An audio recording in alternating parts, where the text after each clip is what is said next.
Practice reading sentences. Start with my pet.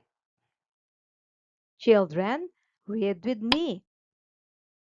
My pet rabbit enjoys munching on fresh carrots.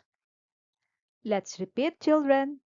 My pet rabbit enjoys munching on fresh carrots. My pet hamster runs on its wheel all night long. My pet hamster runs on its wheel all night long. My pet turtle slowly strolls around the garden. My pet turtle slowly strolls around the garden. My pet parrot talks and mimics everything I say. My pet parrot talks and mimics everything I say. My pet guinea pig squeaks when it's happy. My pet guinea pig squeaks when it's happy. My pet frog hops around its little pond.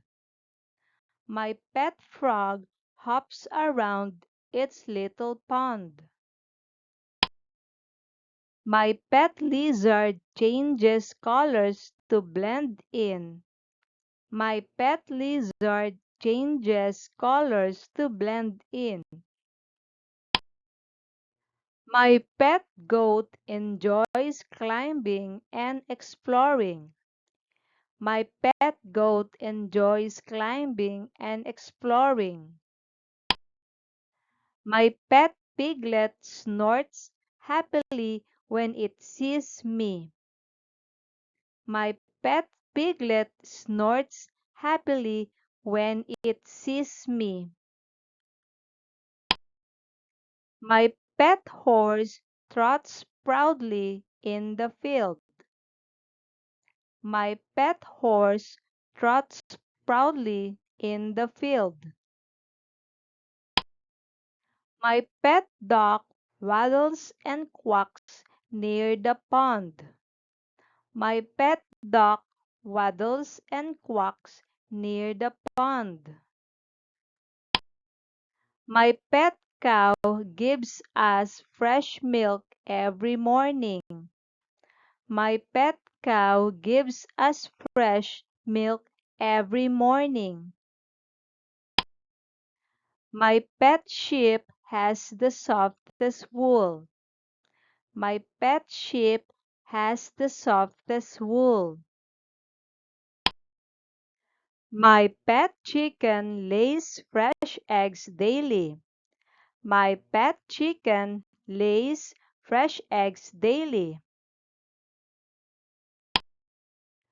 My pet peacock shows off its beautiful feathers.